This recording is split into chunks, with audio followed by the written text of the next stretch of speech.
אלי הבטיח רוב טובה,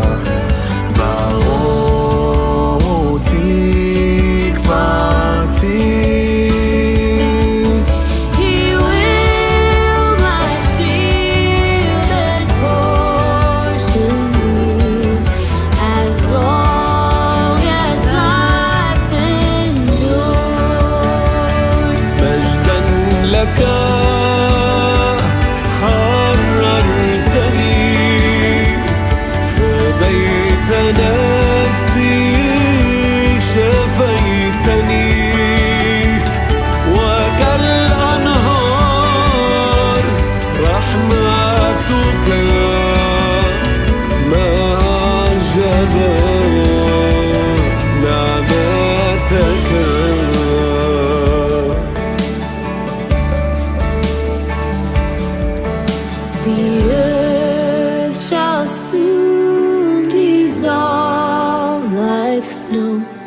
The sun forbear to shine. من كل قلبي يصعد لحن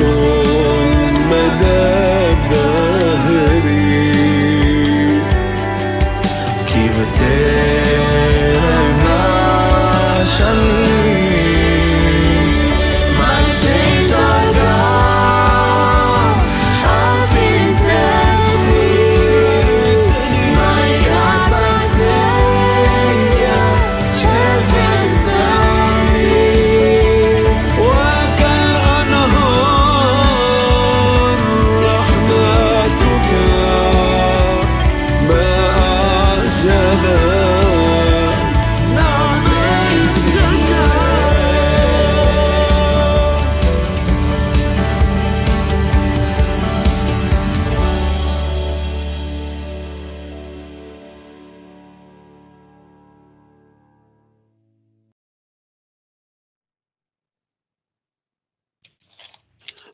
Shalom Aleichem, Fatalofatu Samuel and Piafi. Greetings in the name of Yeshua. And so Lene itula Fatalofatu wai at oe le swafa manu malo Yesu Kiriso ma osenei bayasusa. It's a very special weekend. We're telling aluenga to uai tele foi fale o loa tapunia ona all se weekend o loo whaamanatu ai le maliu male toi tu o Yesu Kiriso. Mai tali tonu le nei aso i ngā whaini saunia i to tonu o malu malu nisi fo'i o lātou whale na whai any special occasion ona o le nei vai aso sa whaamanatuina e Kirisiano i le lalolangi atoa. Amen. Ia toi whaatalo whātua i atu oe le swafa manu malo o Yesu Kiriso ma o le au amataina le tato poro kalame i le tatalo. Abba Bishamaim toda rabba. We honor you, we bless you, Lord. We thank you, God. Vi ia oe tama. Ma tau te whaanene e ina laua fio. Father, I thank you that today is a very special day. O se aso mātou te toi tō mānatu ai. Ma mātou toi mānatu natu I lo maliu Yesu Kiriso. Ko oe le pāseka na whasia mo I mātou le tangata angasala. Whaafetai te mā.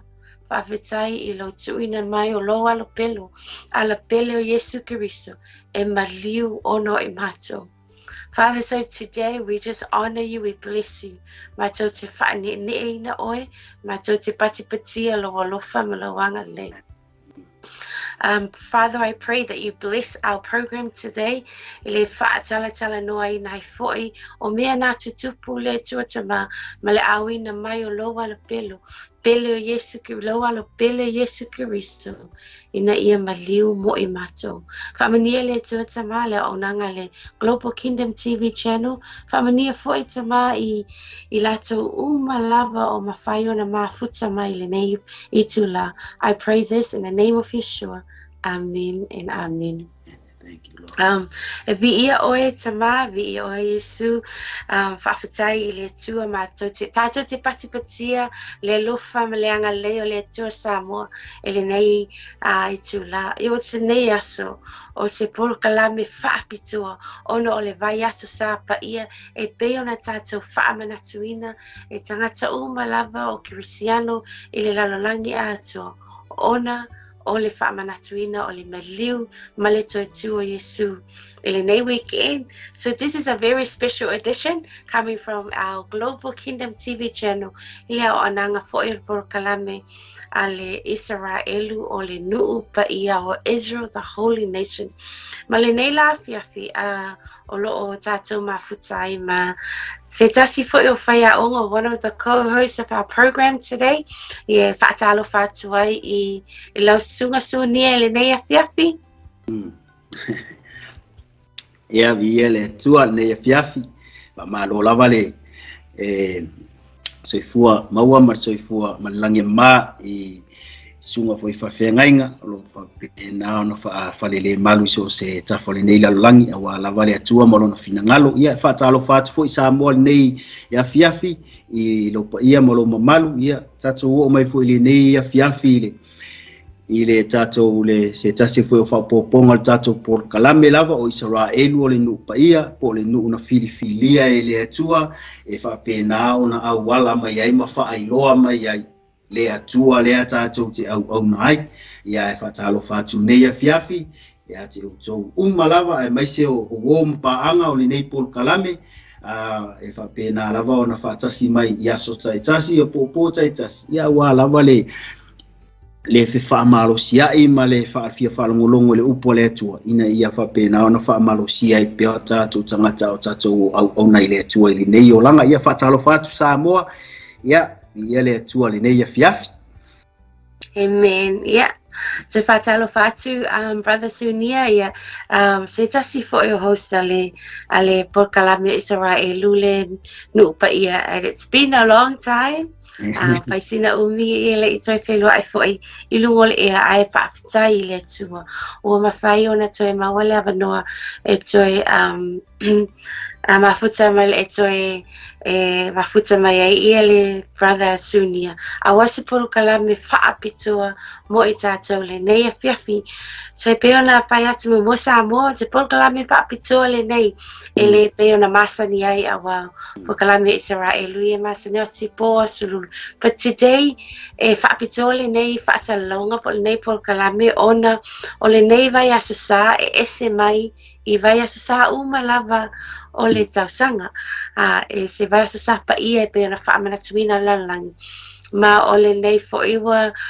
fia ai le o nanga le Global Kingdom TV channel e momoli atu se fe auta ua mo oe Samoa. Awa o le nei vai asasa tonu. Ia e whai fo iasi na pisi o I tātou e whelua I maainga.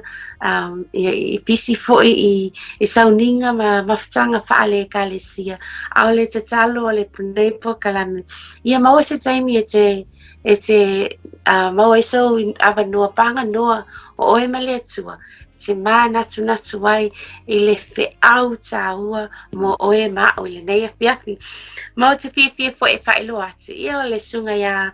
I le Aoao ia Sunia Mapuilesua. O le aia mo moli mai se whiau mo le tātou polo kalame le nei a fiafi. O le aia moli mai se whiau le Paseka. Mai le afio le malanga whaatupo Yesu Kiriso o ina toi tu mai o ia. Awa e lo o ia Yesu I le tunga mau nei te mea. Na o le tātou whaamanatu ia Samoa. Whaamanuia le tua I lau whaafofonga I le nei a fiafi ma e maratua ai fo I le vision po le visiona a le Global Kingdom TV channel. Ina ia tahalai le upu, ina ia whaasoina le laulangi mapulea e ala lea I a fionga pa ia le tua. So Brother Sunia, Whaftai lo mafuta mai, whaftai fo'i le whaawanoina o lo taimi, te mafuta mai ai, ma sauni ai fo'i se whaamalosi po le upo le tua, ma le tātou special edition le lea fiafi. Ma o lātu ina atu le awanoa ia to oi Sunia, po mai fo'i ia le nei aso I te tono Melbourne ia male ai wa fo ile te faina mai o le upo le tua ia whaamania le tua le upo le nei afiafi. Praise the Lord. Amen. Whaftai lava to fine a Lise ia mole po kalame matangofia ia mai se fo I ole au nanga le Global Kingdom TV o tatu mafutai pe ai lungo le ea tatu pa malo sia ia wala vale fa lau teleina o le malo le tua ia pe fo I ona tatu loa ia lo ngoa Sunia ia o lo no fo nei le nei me pone ia pole nei o le state o Victoria nei Australia ia o nei o lo o fa pena o no fo ia au nai fo ile tua fo I lana ngaluenga ia o nei lava yaso ia pe fo on tatu loa o to si la firma tatu loa o le whaamanatuina o le taulanga na whaia I le atua o le whaamanatuina o le whaolatanga na whaia e le atua ina ia tongi ola malawea ina I tātou mai le angasala po le oti po le oti pia nei la fiafi pe I fo I ona tātou fo ina le kako mafau atili ai ele o se aso tātou te whanoa noa I pe tātou te down ai fo inga leo tātou lo Aoao lo tātou I loa mo tātou mautino o lo o so I fua lo tātou wali wa leva na to e tū manu malo Yesu mai le oti ma le tūnga mau ui ala inga feoti tangata I teimi uma ma aso uma o fo ia ele misi asi aso ma vai ati o tātou a inga o nisi fo I pele I wo ma masani ia o fai langi le fo langwa ai awane ngalo ia te o ele sau Yesu ave ese le oti Jesus didn't come to take away death from us Jesus came to take away the sting of death. Sau Yesu ave ese le tuyo le oti ai le sau Yesu ave ese le oti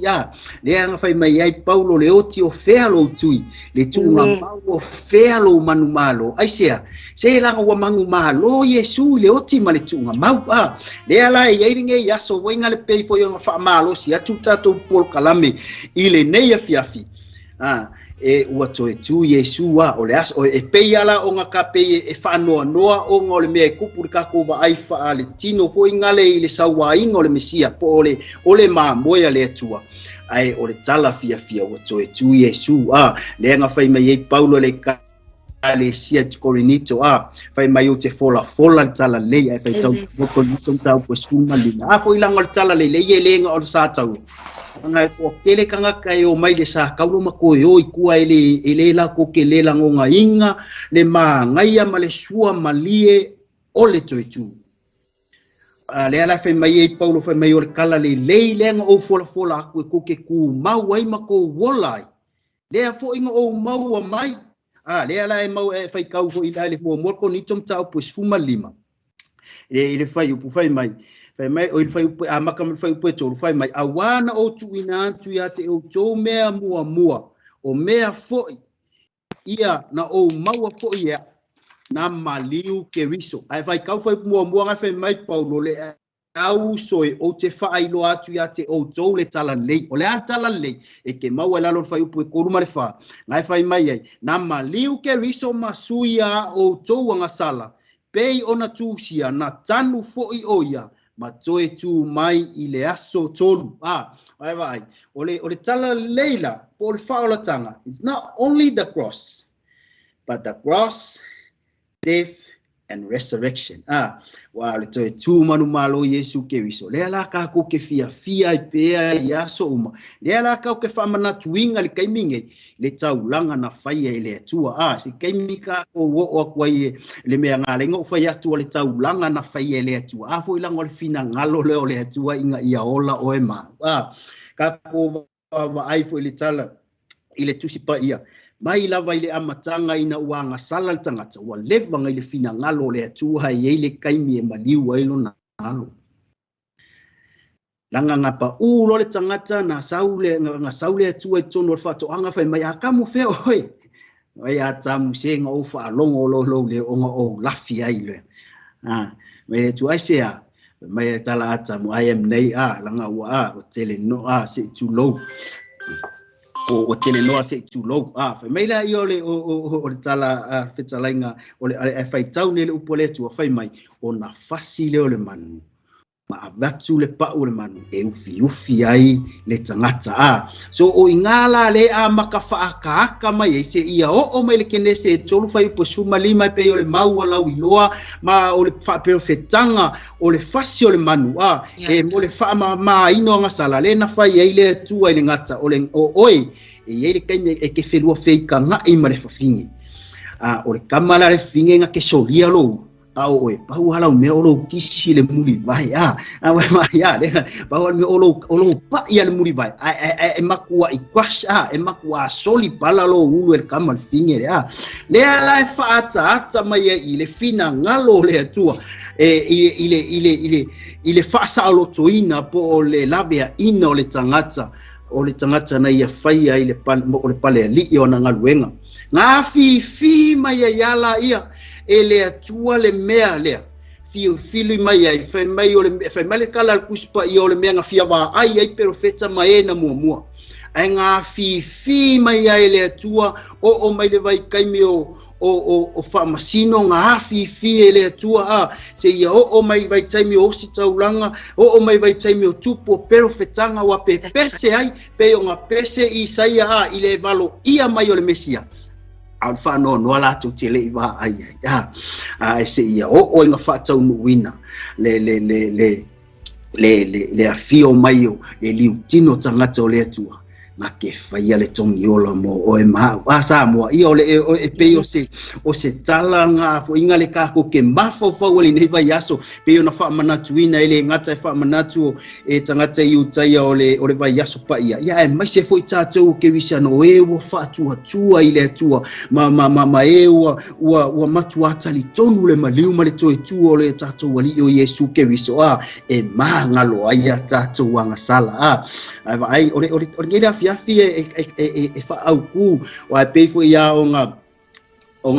fa ponga Naples Kalambe e fa tau lava I le Passover ia po ole paseka fa tau ia telefo ia nai auna nga lato tala noa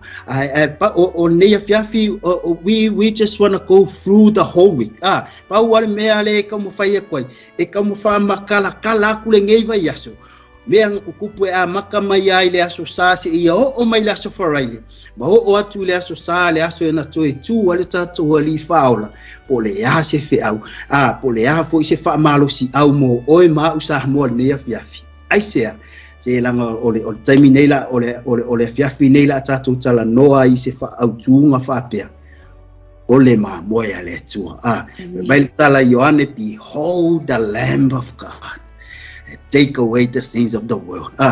man kua e sau Yesu ele o malama pe yang fai atu sa fi mai haele atua nga pese ai se yo o mai foi kai mi wa fai fa mangianga to ino ya kopo ila na fanau o ie e kau fesili e foi ska pole ale me ngale au wala mai ya Simeona o reu pena male ainga sale viwa ola ko e fai ai fai kau ngei foi ma e malama ile fa mangianga na avele to le tangata lo yuta o ngai ke va ai nga nga fai ya ko ele ma baile ai nga tupu le ile tu ai nga le pe ya pe ngo fa nga fi mai se ia o mai ai ngo sau Yesu ile mala maka ka hiu ka ya po o la ai fe ave ia solo talama fa kulo male ai saulo mai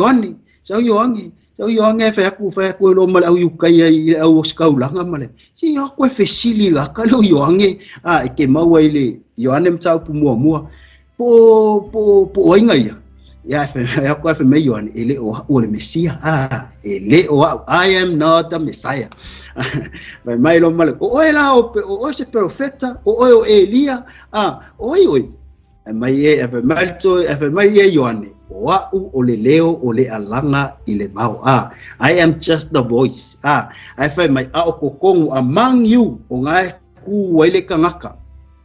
o ngai tu mai ai le tangata e sili ake au e lea o ngā ona ou e lea o ngā ona ou no noa ona o tatala ino noa ona se vai o le winga ngakala che fai mai ongi o ai au ke fai aku ile mesia a fio mai mo se vai a fio mai o le winga ngal tala yo ane mai o ai au ke fai aku ai ile mesia e kakala nga se vai ngai mai yo ane e lea I am not worthy to be his servant lea la kau ke o lo fa tala tus pa ya o le sikaya ai saulo mai Yesu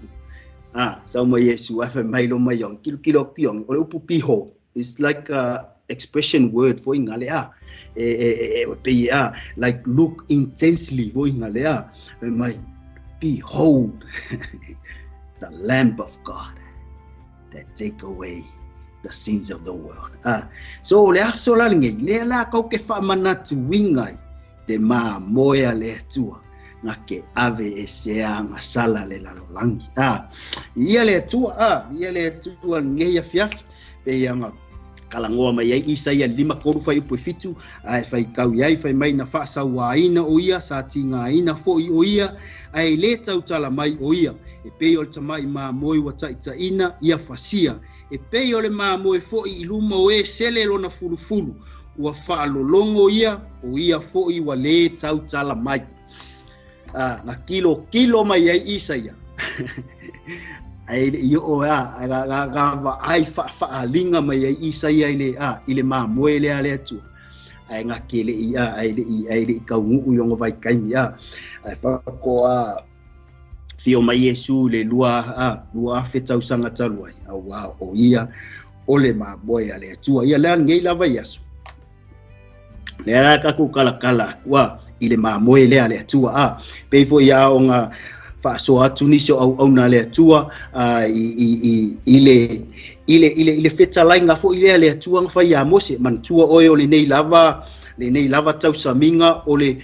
tau saminga na fa pa ia le tua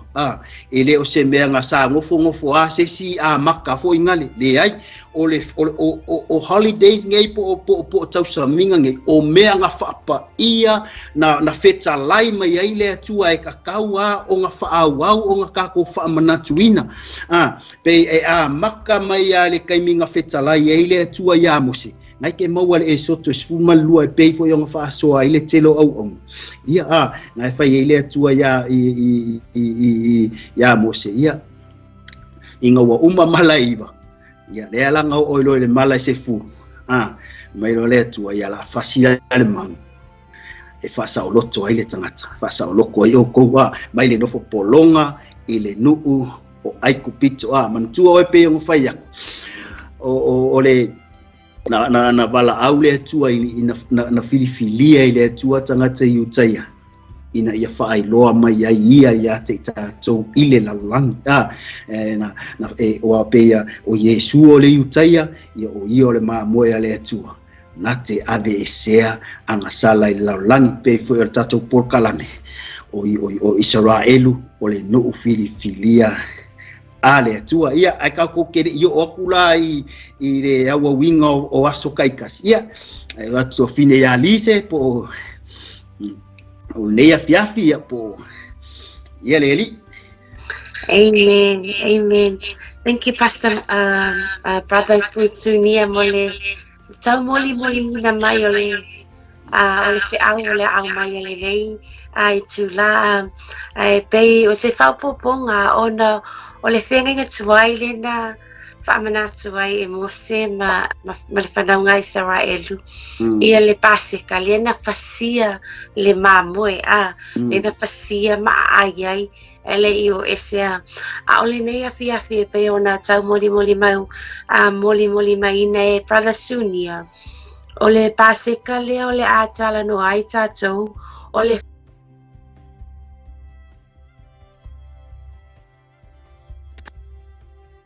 o le whaatau nuuina lea o se ata na tau momoli mai e le whenga ngā tuai.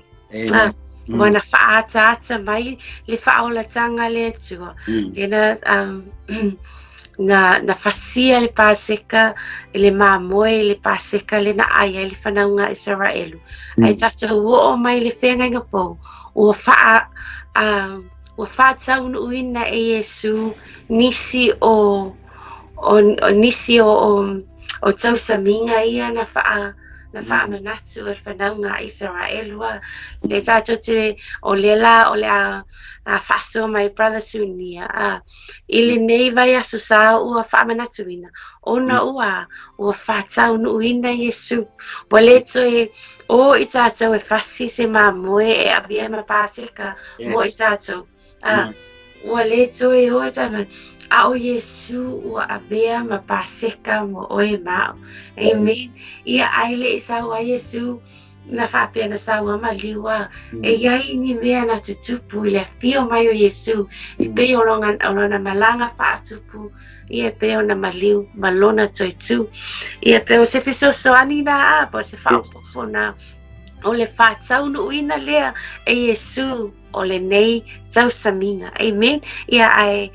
tuitu inatu ia brother Sunia a wale upu le tu le nei api. Praise the Lord. Ia whatalo whatu fo inisio tatu ainga o whapena ona whatoa maua maile nei po kalame ia le tua ilo whatasi mai vea lavo e mawhamonianga ia te imatou. Take something from the word of God tonight. Po inga lea avise mea o ngai i whapena o na whamalosia i pea lo tangata ia ma whamautu wina i pea lo talitonunga ma lau au nanga ia Yesu lo tatou ali ima lo tatou whaola. Pea o nea fiafi o le paseka o Yesu o le paseka o Jesus mai le tala Ioane, behold the Lamb of God that take away the sins of the world. Nga ke ave sea nga sala ale lalo langi ai fai kaunge ile se tolo nam tau po sumalua ngai fa tonu ina ilo ele atua ia mose inga wa uma mala iva fe mai lo ole pau ole mele le la fai ai ole fasi ole manu onga vali la ia. So this is the overall foinga onga vali la ia o power fight to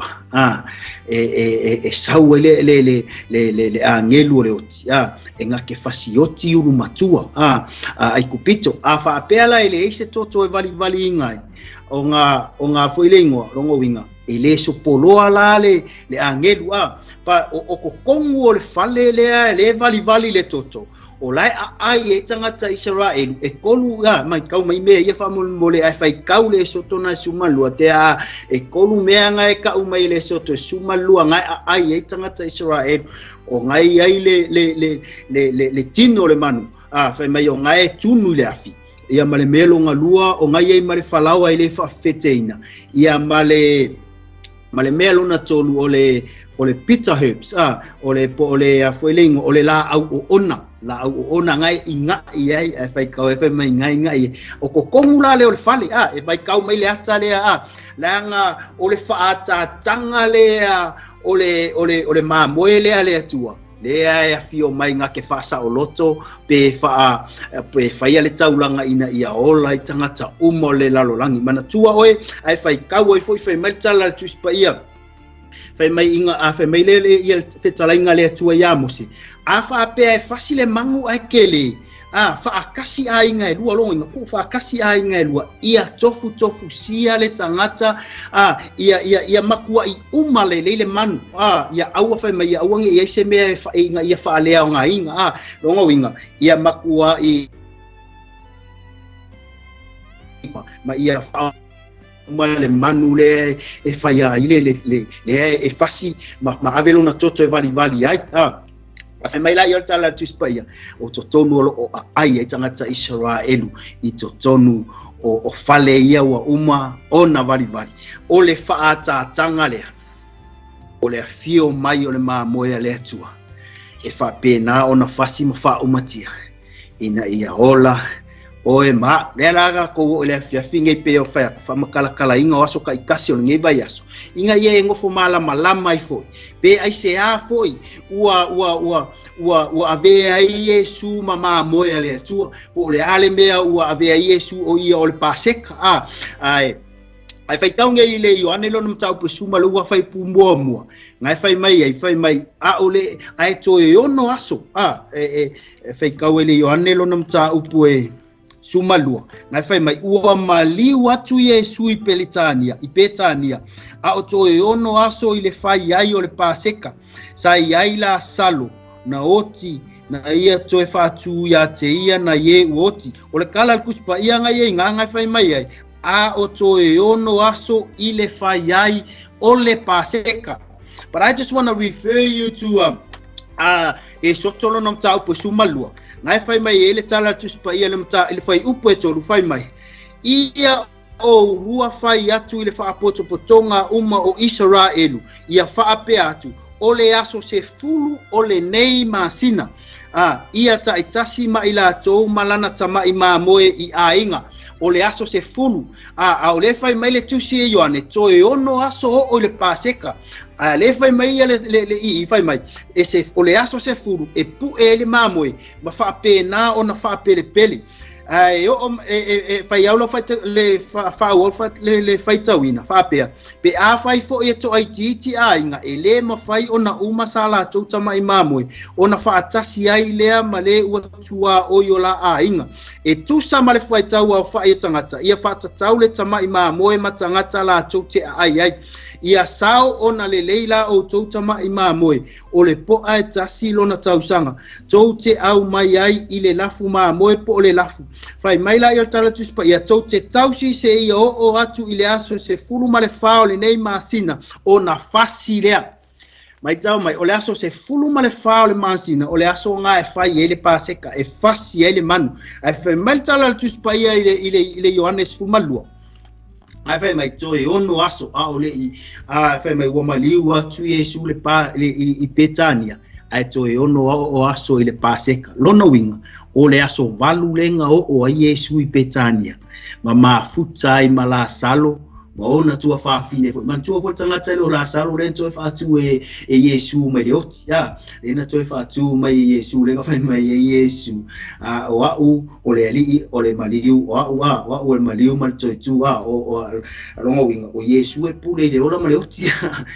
o le la na fa ya ko Yesu ka o ki o la salo e sa wi fa fo mal tunga ma nga sa wi le o la salo le ala fa mal tala tu spa ya o le aso valu ilo ka ua mai laso valu o le famatala inga le fe mai toe ono o aso le paseka o le aso le paseka o le aso sfu mal fa nga o Yesu i Petania i le aso ono o i le toe ono ai aso o mai i le aso iva o le aso to na ilea po le aso le e fa mamalu ai tangata i utaia po tangata Israel o le sapati lona winga ele o yai ni tusi tusinga au evangelia lau fai evangelia po tusi talo le tusi paia ile aso le o le aso na malolo e yelta tonunga o tangata skola po tangata lato sisu ina na malolo le ai Yesu mamoe i Petania se ia o mantua la stona i sapati ya Israel e fa mamalu ya Israel sapati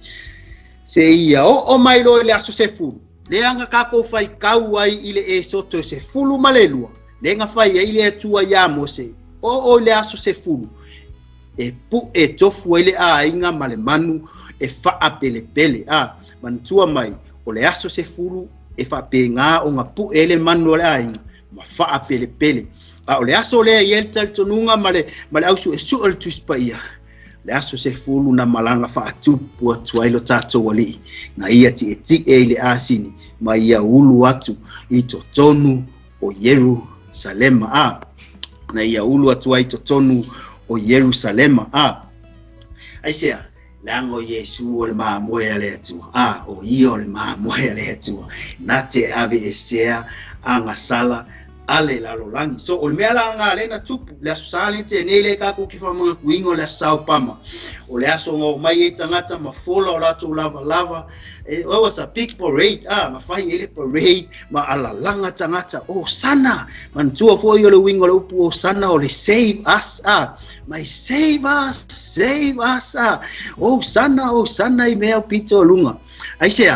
se langa o le ai fa kali yu kai ar kai mi le ile mesia nga ke sawe la bea ile ona nu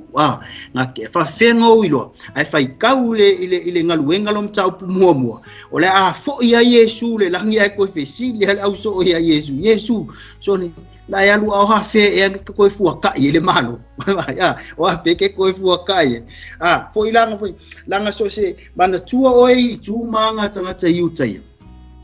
amo foi ngale ele tali tonunga foi ngale afa pe mo e mai le ati e mai se solfonu e pe o tawa mele la kupua ai fa te tonunga foi ngale afa pe ole asin o tanga ke sawe mai le file mu ma le ala la wa klauso la alu Yesu pe fa tsaunga luenga mo mai o fa la ke ko fuaka ele malo mai Yesu ele se menga e pule ai ka ele se menga ai aba ai fa kari case o le ala fio mai le anga pa ia fa tumu ngai sa le fa mai and the Holy Spirit will come upon you and you will be my witness e ave ai o ko mamuri mau so awala ka ko ke fia over ai ale ngale fa mai Yesu e sa ule anga pa ia fa o penga fa mana ina ka ko ke o ka la itala le mai fa o to mamuri mau maka mai Yerusalem si o mai Yesu tatu atu nu pele o samu ia makaku koe wako i sala elu e makul kala le au kako mau le anga awala mai ya Yesu o io le mamoya le atua po io le yu taia so ia o ti ela Yesu le salen ke ngei ngala langa itangata hosana that on Sunday ia leo kako fa mana tuina ai se la ngole aso sanga fola lau pama esa vali ya Yesu le asini na ti e Yesu man tua fo yo la au lor pama e fatatau le manu malo is victory le anga fo la au lor pama e mafainga ola ile me yele snow e mafainga ola le me yele teset e mafainga ola le toafa e mafainga ola le me aisa e mafainga ola le sama e mafainga ola le winter ola le winga alu ingu aisa e ke mawele pam alu fo isala e do le kungu e koafa e ke mawai fo le pam si ole atale now Yesu every season we have victory because of Jesus so le alanga fola e tangata lau pam le ka ko ke fa manatuina ile aso se fulu aisa ole aso lea o tua ye lea tua ilona no upo tangata le moya lea tua na ke ave esea ngasala ale la lolangi le simea I ai fai kau nge foi kuspa ia o le aso se fulu mai le aso se fulu fai ile paseka e fa aso e vai man tua o esa moa mai se foi lau Cristiano fa fofonga mai o le numero fa o le numero it means the world I fai mai le tala Iohane behold the lamb that take away the sins of the world o le taulanga le saule maha mo ele he fai o le taulanga e kasi ai makua lava kele mo le lalo langi atoa pe fai mai po fele tulu inga po fele vanu fele maunga se o ya le mano le toto le maha mo ele tua se o ya le mano le toto le po o le ale fai mai o mea ele mafaya mafai ele mano le toto o le moya le tua langa o taulanga le sau Yesu e fai ile o taulanga na o se ainga po o se nuu po ni ainga sto alua man tua ele nga fai le tua ya mose e fa nga umale man ke lele mang ai le si ainga e mai e fa ala e fa nga umai e fai mai o taulanga le fa sau ni Yesu e fai o le taulanga mo le lalola behold the Lamb of God that take away the sins of the world aso nga fua e yeltel tonunga po tustusinga le evangelia o le aso le nga sawa Yesu malu atu I o le malu e fol tel tonunga pe o le aso le nga sawa Yesu ai le mati wale fua sa wale Yesu ko le mati wale fua e mangua o la sa si maki wa le yo ke me fua le maki ai la sa si maki lo sa Yesu o sa le li wo fia ai po fia tau ma sa wale o fua le mati e foi le o nga ma na ye fo ye o ka ko ke lo le fina ngalo le tu wale ka ko ke au nga ye lo la le fina ngalo le ku ile maki che mana ole tua tatou te fua iso se sisa so se kaimi ai mana o ile tua su e fio mai kakaua o nga fua we need to be fruitful in every season o saulo ai su e sau ele o fua ia o le ngala be sau ape ia lo na makia ia o le aso fo ile ngalua ko Yesu ma ulua tu mal e la kula Yesu e wale ave o se malu tatalo awa ave malu e fai fa ka o ma fai fa po nga wa fa tau e ko me nga ka wa Yesu fa o le lau o ngofo ia mai o fai mo meu exchange fo lo ngowing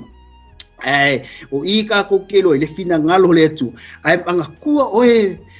sa mo le tu no pele o le va enga le o le malu o le va enga oe ma lango ile ngaku ai Solomona ingo fa ian malu fai mai when the foreigners come and worship you so the world may know that you are God o ile ngaku ai Solomona ile fa ia ingo le malu mafai aku o le kai be o mai ingo ese ela ko ke vivi aku yake oi e loa ile langi o le tua Pero kami ngo o isala elulua fisun malevado na fa mangaku mai ile tala le kala le ngo fa pa ia Solomona le malu Jerusalem ngo fa fe tai ile tua le anga lenga mention na urka kalo Solomon ai le kai fio fe mai Solomon mai fa o mai ngu ese ma vivi yaku yake oi ta vo lango ngo ku vai fo tonu Jerusalem le ala le winganga lo tala ngala inga le fo ifa fonga to fine yalis o nga fa mangaku mai ile tatalo le Solomon bo fa fetai ile tu nga kakalo ai afo e ka ulongu e se ka ko uma awala ke fa pe ni ka ua Solomon ai o le ka ko nu e se le ka ko wo ole ile nu ole tu ai se langa ia ilo le lalo langi ole tu ale ka ko ke au nga ole tu opera amo isa ako mai ko poa Luatulale matala tispaya luatulale ia Yesu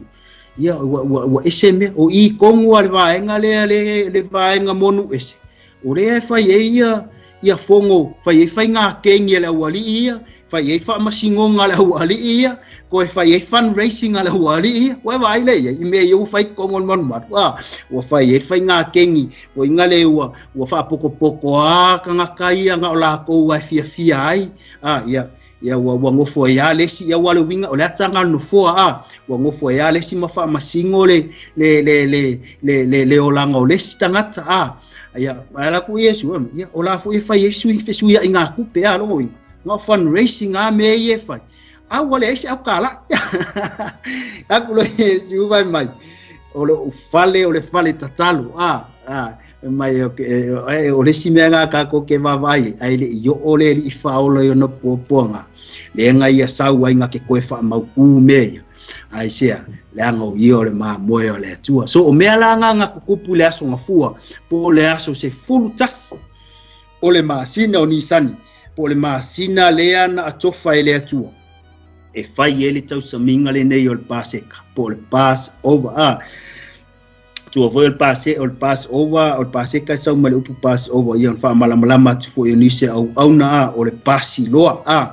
o le sau o le angelu mavaia tu le toto lo vali ai o nga pasiloa la ia o le oti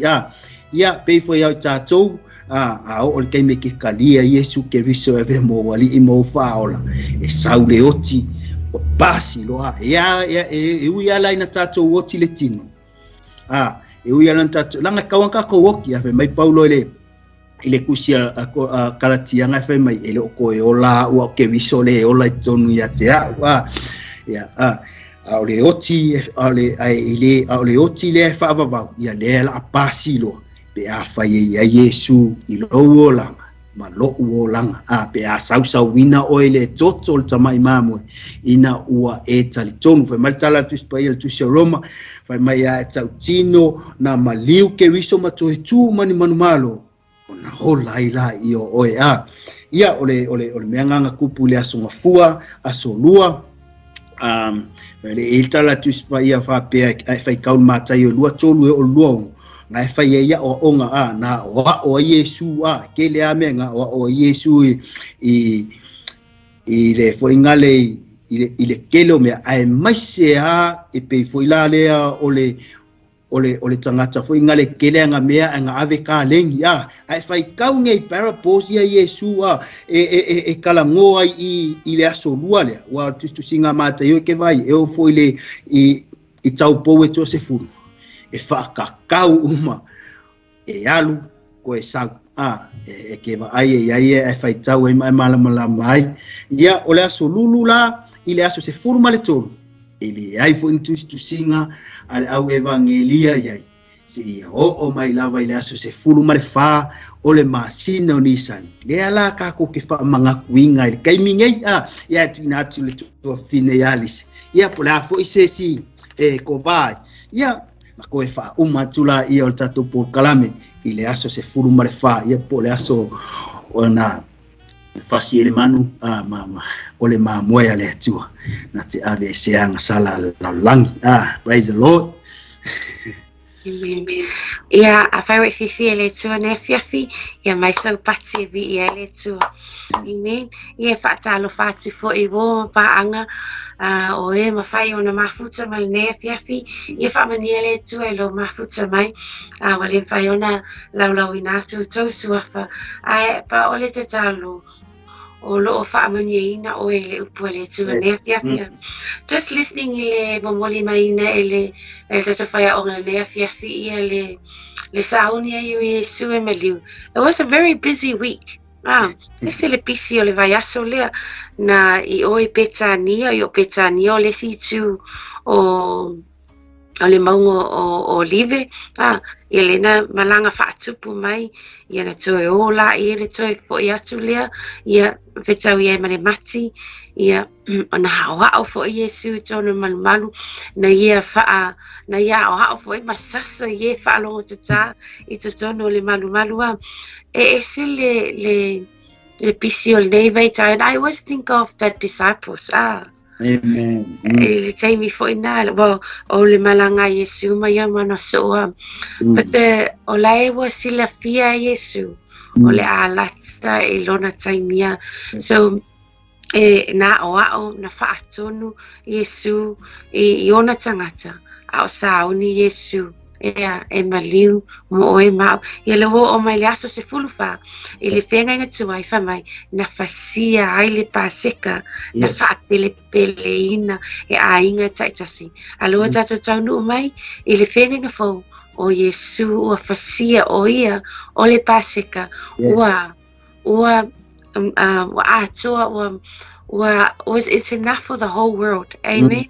Awa le paseka whenga tuai whamai ia whai e wa o vātu le te leo le mamoe ai lai te tilo ainga e te tu whātu yo tu a oi and Jesus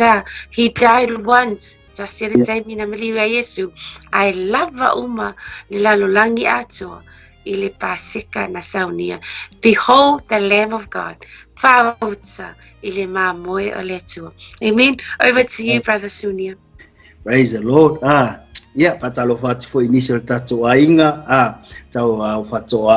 tau no mal tato por kalameli ne ya fiafi. Bi le tua. Praise the Lord. Ya le la tato o mai le aso se furma fa. Ai pe fo yo na fai atua ya. Na fai ele fetala inga le atua ya mo se fai mai tauti tausi ai. Se ia o ile aso se furuma le fa aiva ai ngei fo ila ia so ia umanga fa mataltala atu ile afio mai Yesu langa malanga fatu ia tu singa le evangelia fa mai wale vanga fia pa ilima le au fale saio male au staulanga ia Yesu ai fa mai efefefe kangaka pe mai la ko ke fefefe o ngo kangaka la ai fa kau ngei mai mala mai o I ka kokelo nga fa pele ai le tuala nga mamo langa ile io o le aso sfuma le fa e fasi ai ma fa pela ona fai ai le taulanga e tong yola yang sala ale la lolang ya e fai kaunge e ko fai e ko yo nge ko ave tsa sia tsa to tu ale so to sfuma lua ngai ile fai upue e fitu ma le valu fai mai ia la to ave fo inisi toto ma avatu I pou e lua o le fai totoa o no fa lava le ilunga la to fale la to te ai la to te ai o kokongo mantua o e Samoa o kokongo le fale le ai vali le toto o lai fai ai le ai e tangata Israelu o mea I e tolu e ai ngai sauri fai upo e valu fai mai la to te ai fo itino I lea lava po ua tunu I le afi o le mea mua o le meat po le roasted meat po o le tino o le manu ua tunu I le afi ma le melo na lua fai mai toa fo I ma areto ele whawhewheteina ma la au o ona e ina iai there are three things ai o mai laso skuma le wha inga ua whesili la wari ifo ie la uso o ia Yesu o fea la e whai ele pase ka la o fea ka koke o e whamanatu e mantua le taimi leo lelo lofi tangatai I Jerusalema le vai taimi le la koke o wa o le tausaminga le tausanga uma e whamanatu e Israelu le mea na whai e le atua e kupito e lave ina ila tau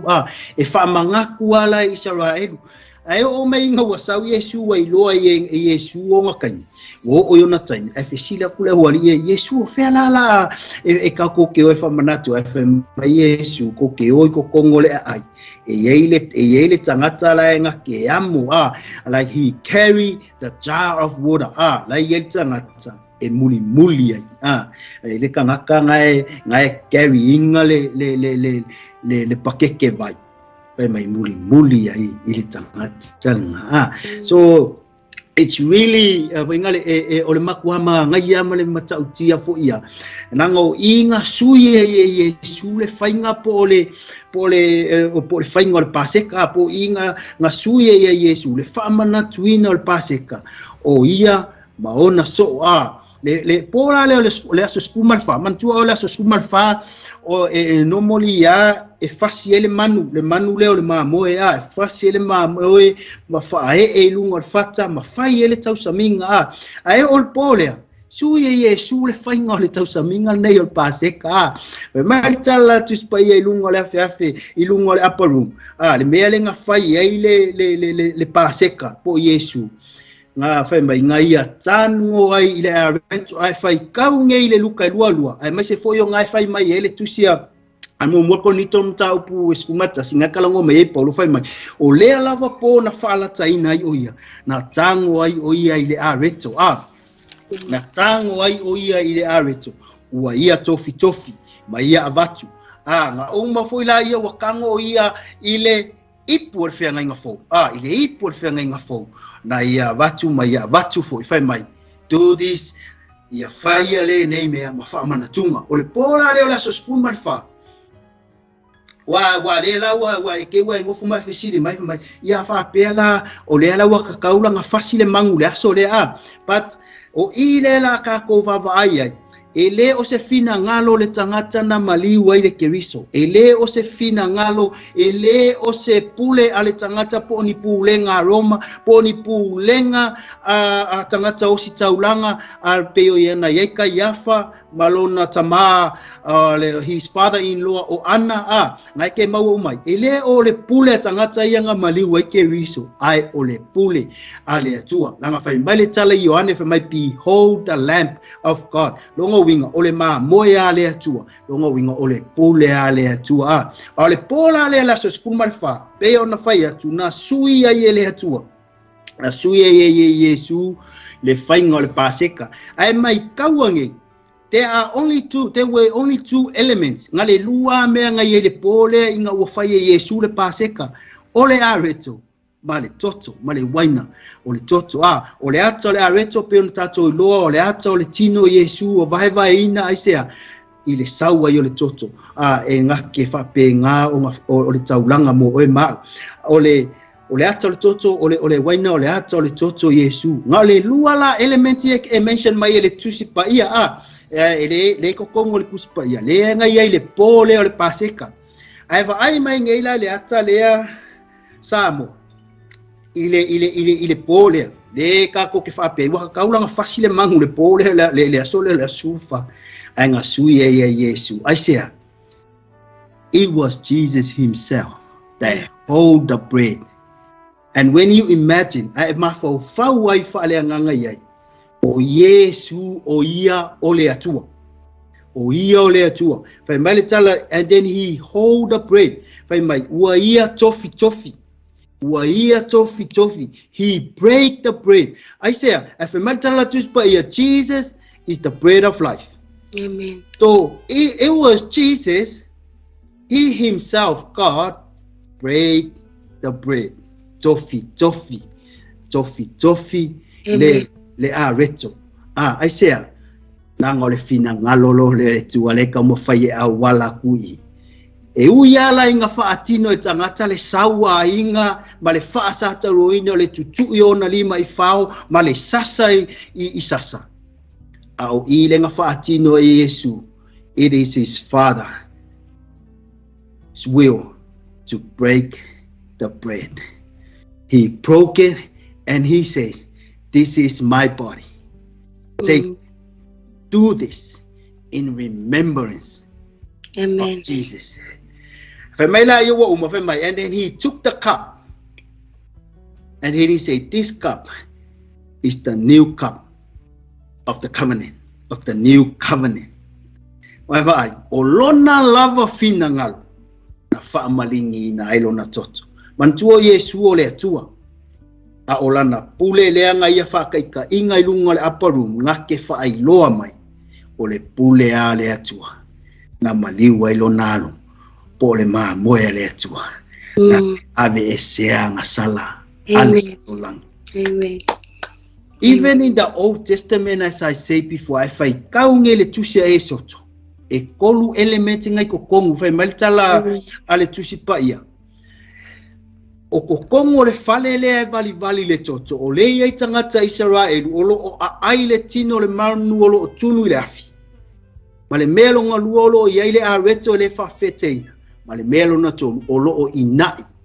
ile bitter herbs po o le la au ona o le ata o le la o le bitter herbs is the bitterness of being slave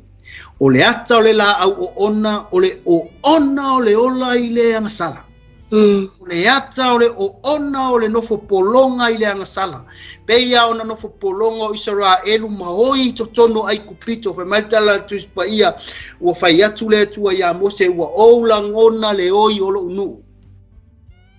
Ira le nga fai mai elo. Le ala ole ata le ole bitter herbs. Po ole la au ona lea. Ole o ona ole o ona ole ola ile anga sala maleoi ile nofo polonga ile anga sala o kokongu la le fale le o kokongu le fale le vali le ala ai ia tangata Israel pe no fa ole la ole tino le manuolo tunu ole falawa ile fa feteina male la au ona ai o mai le kaimo Yesu inga ua faile le pas faie Yesu wa suie Yesu le faingal paseka nga ole lua element nga ole falawa ile fa feteina male waina po le toto o Yesu ke wiso la le akale ka umaya tatou sa moi a fo ilanga ole toto le manu e uia nga o nga kava le anga sala a o lai ko kongu le anga sala nga o nga kava o le toto le manu is just cover utilo mai pe sila mai le atua e nga ke sila mai le toto le manu le anga fai ile taulanga ele o iloa mai kokongu ole ark le ia le tula fono le ia reto le ele to o arona o mea nga e koru e fa mangakwa ia Israelu le lako fa fiu ile atua le ala fe mai fa ila taulanga o nga avelo le toto le ona fa sina ya sila mai le atua. So because of the blood of the animals you only just cover. Para o mai nga wo fa Yesu le paseka there's no more bitter herbs. Why? Because na ole koko Yesu ngake so loya esea anga sala. Fai mai ngake fa sa oloko and free indeed. Fai mai ngake fa sa oloko mamakua sa oloko akili ai. Le ala wo o mai kemi ngo fai Yesu le paseka. Ole falawa ile fa feteina male waina. There's no more bitter herbs inside. Why? Toto Yesu ngake ave esea ngasala lalang ngake so loya ise, not just covering but makwa fulu mama pe yung fai maltala tus paia ole ale le anga male matanga male uri pako yo kako wanga sala epa sina ina uafa mama ele toto Yesu le akala le ngale kako ki kaufa manino atuai ile mea ngakupu le aso faraile I feel maltala tus paia about somewhere about 10 o'clock and ma pese ya inisi fo kuskusinga au skola nga pese se o ai o ile tungala au Getsemane le ngafu toto ai lo tatu wali ifaol ma oi nga fai kau ai mai au ili ai pela langa le upu le tua somewhere 1 o'clock a.m. in the morning na puk Yesu ngai Getsemane Langai le kompeang fet ole tato por kalame ile neia fiafi ole kaumo faye ole o Yesu ole ma moya le tua they somewhere 1 a.m. nga pu Yesu Getsemane ai fai mai tu singa fai mai nga koe ka kala ya fale fa masingo at i tono Jerusalem e fa masino ilo tato oli fa somewhere about 2 a.m. or 3 a.m. I say afo ilanga vivingi mo ola o koso somewhere vo ngale ola koso ola nga ave Yesu ai o ngol va vea o al kemi ola nga e vivingi ai mo ala nga fa fiti ai petu ai mayele ma sangi nga kakala ai ya fale fa masingo ai nga kakala ai say silanga kakau nga fa kau ule fasinga ole ma moele kakau nga fa kau le fasinga ole ma moele so tu le tu fine ya Lise ya vengis kako waka e amailunga e kako ke kilo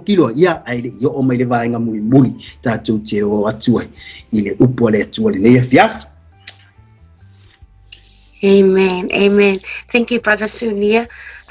So sitei mi ona tuinata le fe oniata ole fanua Getsemane oniata fo many videos mai ile le tunga mau pera ta watu fo kalamela sululu luano foanga ie debate ie au scholar for fiena tu wale tino kiriso, but we know Tato te lomo tino o Jerusalem na maliu matuitu wa Yesu. So ai asi atu la itso no Jerusalem o e malu itso no le aitu wai. E mawhai poi o nei latu sau tua na e alu le tua I le awala le ta o le Via Dolorosa ma e va ai I no foanga ma stations ese na pa u wai le faola e mawhai poi o nei asi atu I le whanua e Getsemane I le no foanga na afu toto ai le faola I mai asi atu I se tasi o no foanga e lua o le malu po o le garden tomb na whanga lo masalomia na toe tu wai lo tato li faul ala tato mai le the very last part of our pokalamia pastor our brother Sunia e tolu ia ini tau saminga o lo faata mai e le whenga tuai le wa faata unu uina e Yesu Keriso e le vai aso sa nei e tasi o le tau saminga o le pasika ina wa avea Yesu ma pasika mo e mau o le tau saminga o le areto e le whaapiteina o Yesu le na whaatingai mai na avea lo na tino na wha sawa ina ma whaatinga ina ona o e ma'u le ta ua e Isaia o ona whaalava lava e malo lo ai I tātou e pe ona sasa o ia o le whalawa le whawheteina e le aise me whewhete e le aise angasala o Yesu foi o ia o le mamoe o ia foi o le areto le whawheteina a wa e le aise angasala na ia te ia ma o le tausaminga muli muli lava le na wha taunuina Yesu le nei vai asasa o le tausaminga lea o mea wha polo polo po o ne ulu wa e fua the first fruits. And I know that Brother Sunia will wrap it up. Alo faita winatu le aiva ai ile le bitiko e lua se fulu o loo ta ua mai e tau saminga ese le atua. O loo ta ua mai e fo ele tau saminga lea o ulua I fua fa mai o le mafua angana le na tumu ai I Jerusalem le vai tau le pasika. Le vai tau nei o loo tātou fai a whaamanatuina. O na o lai o atu e avatu whaamanatu le pasika. Ma o atu e avatu ulua I fua I totonu o le malumalu. I wa le na taua o le na pisi ale malumalu. O atu Yesu. Ua avea ma malumalu ele avea e fai mafale a tatalo. Aua fai ai ia polo ke kima ese ale nuu o le tua polo whananga Israeli. Ale te fi fai tawina le mua koronito I 15 fai poelua se fulu e whaapea. A o le nei, ua toi whaatuina mai ke riso ye uoti, ua avea ma wha polo polo o e ua mamoe. O Yesu ke risoa o le toi tu mua lea na toi tu ai le I toi alu I le tunga mau. Awala tato I lua na whaatuina Yesu la salo ai le taimi muli ane na toi maliu ai I ala salo. A o le toi tu a Yesu le na toi tu ai I le vai Saulu tatu whaamanatuina o ia o le ulu ai fua po o le ulu wai toi tu e le I toi maliu. Amen. The first fruits of resurrection. Amen. E tolu na o tau saminga wa whaataunuina e Yesu I le vai asu sa ne e tasi. Amen. And before I just hand it back to Brother Sunia, Samoa e leo na o le maliu Yesu. Awana ingalo ya te tatou le na toe tu Yesu. Amen. E le whapea na le tangi wa maliu Yesu. No o le maliu Yesu ua tatou sa o loto ai. A o lona toe tu ua tatou manu malo ai. Amen. I hand it back to Brother Sunia. E whauma le tatou polo kalame I le vainga muli o le tatou polo kalame nei a piapi. Amen. So yele tua so yele na Samoa ia tau saminga na tolu pe ona tufa mai tua fine ya Lise le o tau saminga na nga fai mai le tua o tau saminga o there are certain holidays o tau saminga nga whapa ia ele tua le langa fio le vai kaimine pe o tau saminga na tolu nga fai mai ia le tua fine ya Lise e o le tau saminga o le whalawa le whawheteina o le paseka ia male ulu ai fua ia ona fio mai na watoe tu manu malolo tatou wali o Yesu ke wisa o ia o le mea whapolopolo o le ulu ai fua lea la wakako o mai ai fo I pe ona fai mai pe ango fai atu le matanga I le tala paulo ngai ke maua mua le korinito na tau pusuma 5 o le whaola tanga I le inga o le sātauru. The salvation is not only just the cross. La ngai e kele kanga kai o mai le sākau. Ma koe fo I ai kua. Ai la ko kele ila ngonga inga le losi ma le ngai o le toi tu. Mana tua e kakau o ngakako o mai le sātau. Kako ui le kangu o kako kangaka kuai. Ma kako koe kuku mai kako ke ola I se ola ngafou. Pe ila o le winganga o le whamtalanga ia peifo o na whamtaltala to fine Lise ia. Tau sa minga na tolu. Ia whaauau mai perta tau whalongolongo le neia fiafi o Yesu o le maa moe le tua. Lea laua o mga whaile paseka Yesu le wasui e Yesu le whainga o le paseka le whamanatuina o le paseka ina ua lato fai latou ale ka o le lot sapa po le community e fai le latou mo na so ia le ala e ka fa uma kwasi ia o ai le aso sa le aso e ko e ku mangumalo e tatu ali faola e el tatu nunga e fo tu singa e lua fa masinonga na fa masino ai Yesu o fa masinonga yutaia ma le fa masinonga Roma e fa masinonga la yutaia le nga va ko ile fa kau ku se yoange nga e ka uma ye nga va ku ave ya ana o ia o sa ave ma pero penga ave ma si taulanga sili nga umala ia ko e mai aka ia fa ia ma ko e ave le to tino nga fulu a poles ngalo fe ke ikalo palang ia e aluia nga ia ile au le tau pulenga nga ka o le tau pulenga yo ila ko la nga lenga nga fa masino e fa masino yuta ia fe mai le tala tu pa nga ave la ia fa masino nga Roma ile aso ale ile aso se fulu lima le aso sulu lenga ave ila ia wa ave lunga ya Pilato mai Pilako se le lope ya pola se me ave ya Herota ko mai la lo ya Herota ma Herota ile so they trying to find something bana tua oi ole ma moele nga fa Yesu le tua ya mo si ole ma moele ai certificate ele se me ele anga ai o mai wa fiu atanga te su ese mea ele anga Yesu fiu su ese mea e fo ingale se mea e anga sala ai pate couldn't find out lenga ko fa melo ta ko ave ya Pilato mai tala tu spai ya wa fano ia ngai ke sila fiel tala fano limo Pilato vai mai ia pule o ko Aoao e mama umale nei tangata ia nga ku ina atu lole o tatu li faola ma fasi ele tatu runga ku sa e ele fai tau le potis tu singa la skola ha pe kale iva ili tau wailunga Yesu sa tau tale iva ili aso suma lima le wailunga Yesu le sa tau o fai from 9 a.m. to 3 o'clock o irenga ia feta lai ai upu fo ie fitu ilunga o sa tauro 7 words that he spoke on the cross ngaia se ia kale koru maliu pe mele tala tuspa ia langa e fai kaunge e malamalama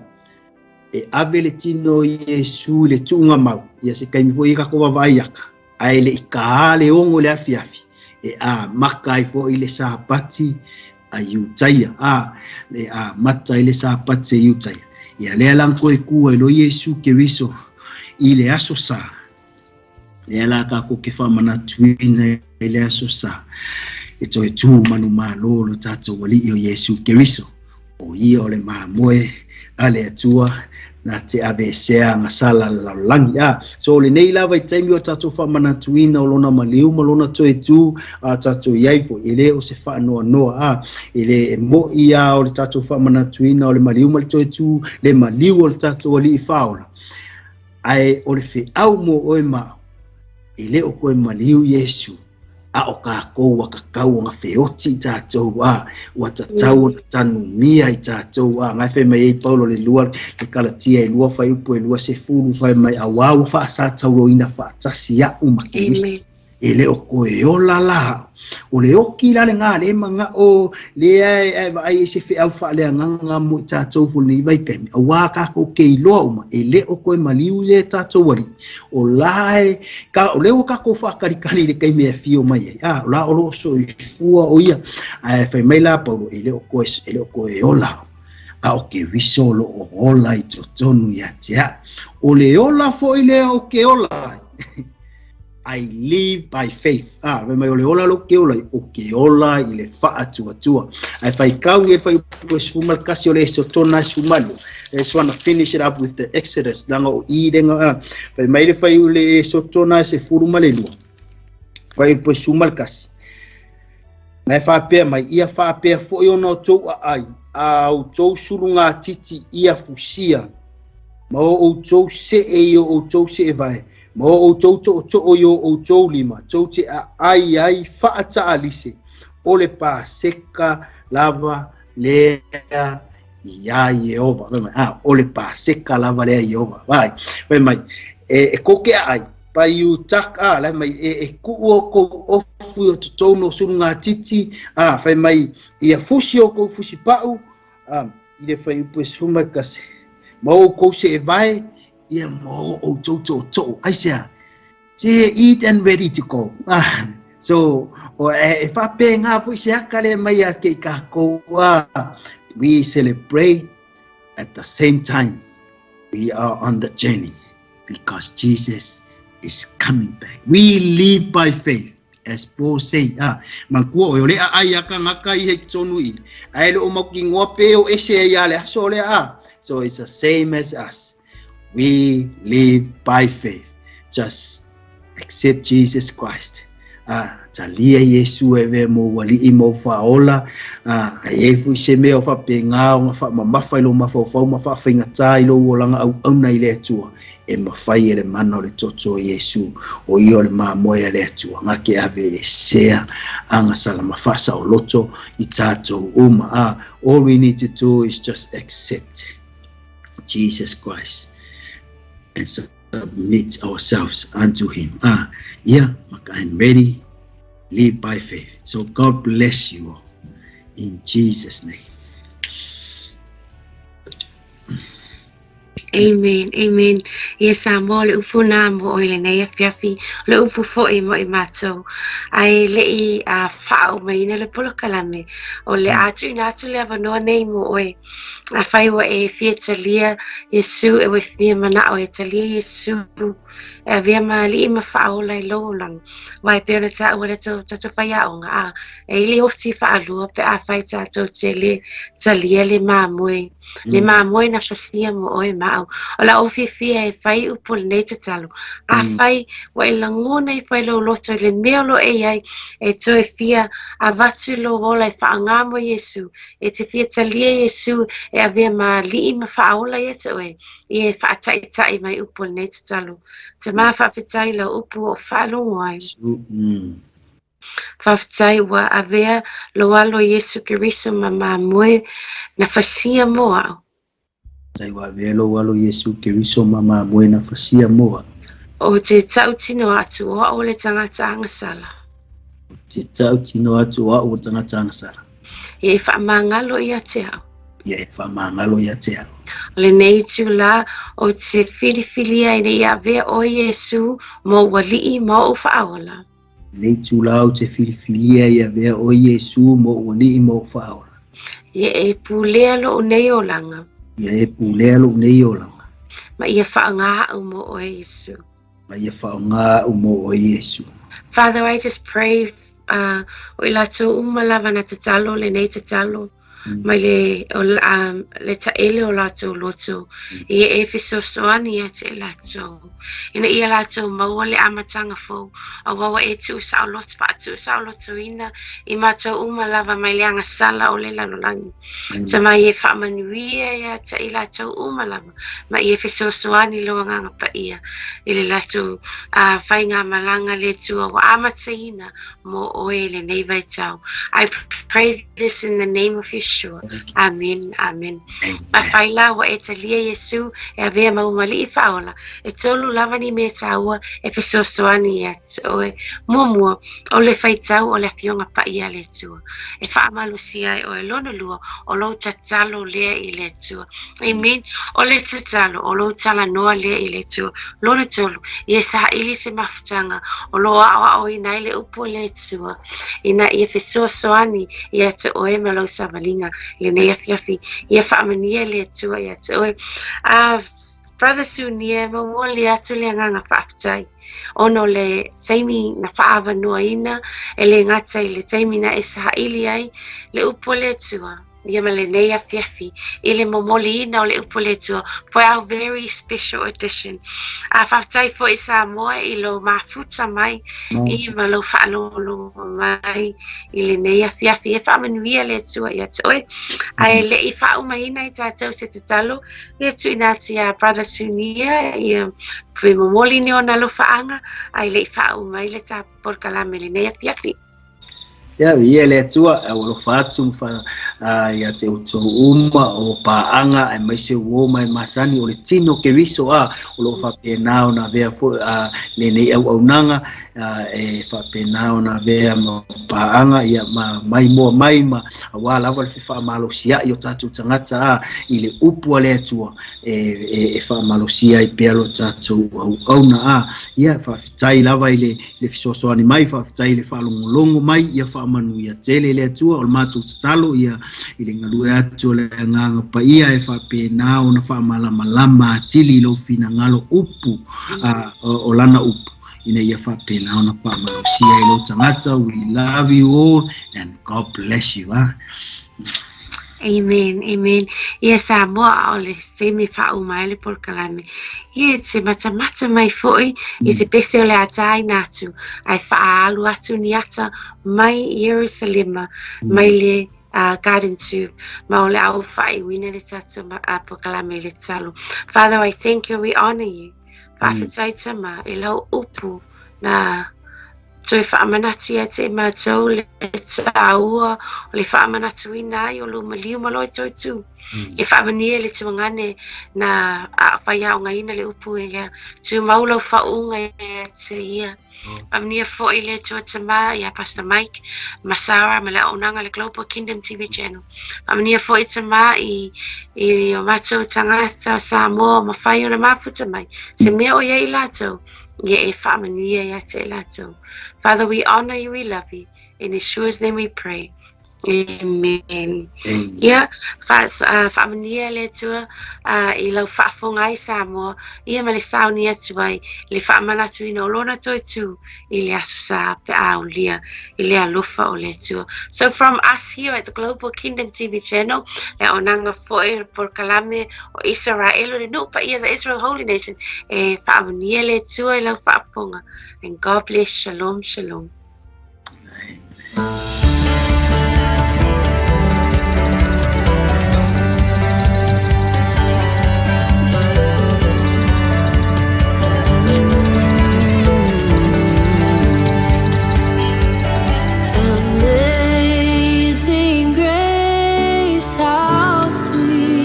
Sound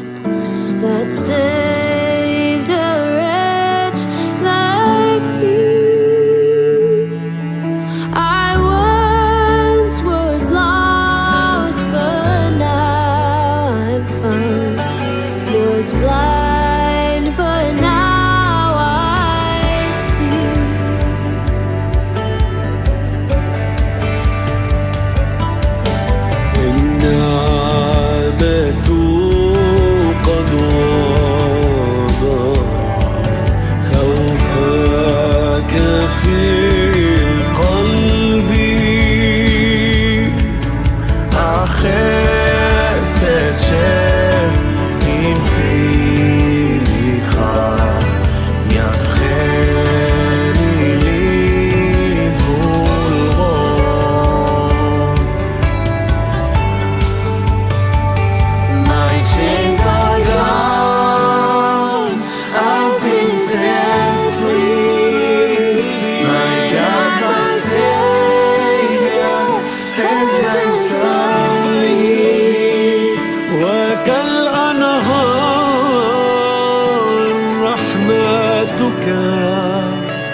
As long